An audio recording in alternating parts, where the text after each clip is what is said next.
गरीब की शादी। शशि की सौतेली माँ ने उसकी शादी की तो बड़े घर में, लेकिन पति कोई काम न करता। आप ससुर जी के साथ काम पर क्यों नहीं जाते? हाँ जाऊंगा, लेकिन कल से। आज जरा मैं दोस्तों के साथ घूमने जा रहा हूँ। शशि के 2 बच्चे होते हैं, लेकिन रमेश का हाल वैसा का वैसा ही रहता है। एक दिन, सुनिए ना, बच्चा रो रहा है, इसके दूध के लिए पैसे नहीं है। अरे तो पिताजी से ले लो ना। क्यों?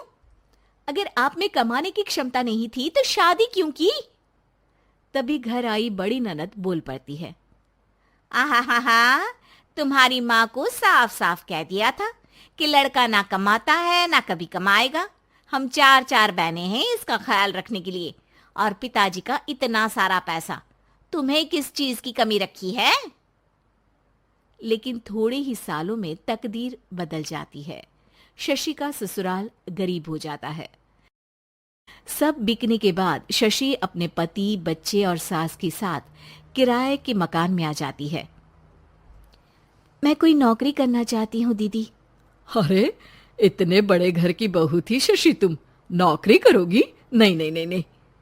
नहीं करूंगी तो घर कैसे चलेगा? बच्चों को भी तो पालना है ना। तभी शशि का भाई आ जाता है। शशि, ये ले राशन का सामान, किसी भी तरह की कोई भी जरूरत हो तो बताना। भाई, अब मैं नौकरी करूंगी। देख बहन, वैसे तो मैं तेरे साथ हूं, लेकिन हाँ, मैं ये भी चाहता हूं कि तू अपने पैरों पर खड़ी हो जा। शशि को एक प्ले स्कूल में छोटे बच्चों को संभालने की नौकरी मिल जाती है। एक दिन, शशि, मेरे स्कूल को अब तुम संभाल लो। मैं कुछ दिनों के लिए अपने बेटे के पास जा रही हूं। लेकिन प्ले स्कूल अकेले मैंने कभी नहीं संभाला है। अब ये सब मैं नहीं जानती। इतने महीनों में तूने जो देखा, बस पूरे आत्मविश्वास के साथ उसे करना। शशि नीलम के जाने के बाद पूरे 1 महीने उसका स्कूल अकेले संभालती है, और फिर एक दिन आता है जब वो अपना खुद का स्कूल भी खोल लेती है। वाह शशि, तुमने आज मेरा सर गर्व से ऊंचा कर दिया। तुम्हारा यही आत्मविश्वास तुम्हें बहुत आगे ले जाएगा। नीलम, बहुत आगे जाने की चाह नहीं है, बस ये छोटा सा स्कूल मेरे बच्चों की अच्छी शिक्षा में मेरी मदद करे, यही मैं चाहती हूँ। शशि थोड़े थोड़े पैसों से ही अपना परिवार पाल रही थी। एक दिन उसके घर उसकी बड़ी ननद आती है। अरे भाभी, घर में कूलर तो लगा लेती, मेरी माँ को कैसे पंखे में लिटा रखा है? अरे तो शशि कौन सा एसी लगा कर सो रही है? वो भी तो यहीं रहती है ना मेरे पास। ज्यादा यहाँ आकर मेरी बहू को परेशान न किया करो। हाँ हाँ, मुझे भी शौक नहीं है इस छोटे से घर में आने का। मैं तो बस ये बोलने आई थी कि मेरे बेटे की शादी है तो ननिहाल का जो नेग होता है वो ले आना। हाँ हाँ, जितना बनेगा कर देंगे, और ना हुआ ना तो वो भी नहीं करेंगे। तभी शशि बोल पड़ती है। अरे नहीं नहीं माँ जी, रीटा घर की बेटी है, उसके ससुराल वाले उससे शादी पर पूछेंगे कि मायके से क्या मिला। रीटा, तुम मुझे सामान की लिस्ट भेज देना, मैं पूरी कोशिश करूंगी कि तुम्हारी हर डिमांड को पूरा करें। अच्छा, मैं खाना लगाती हूँ। शशि ये बोलकर किचन में चली जाती है। धीरे धीरे कर शशि किसी न किसी तरह अपनी सारी ननदों की डिमांड भी पूरी करती, बच्चों की ख्वाहिशें भी, और उनकी पढ़ाई के लिए पैसे जोड़ती। एक दिन जब शशि का बेटा 12वीं पास करके आता है। माँ, अब तुझे काम करने की जरूरत नहीं है। मैं अब कोई ना कोई नौकरी करके पढ़ाई भी साथ कर लिया करूंगा।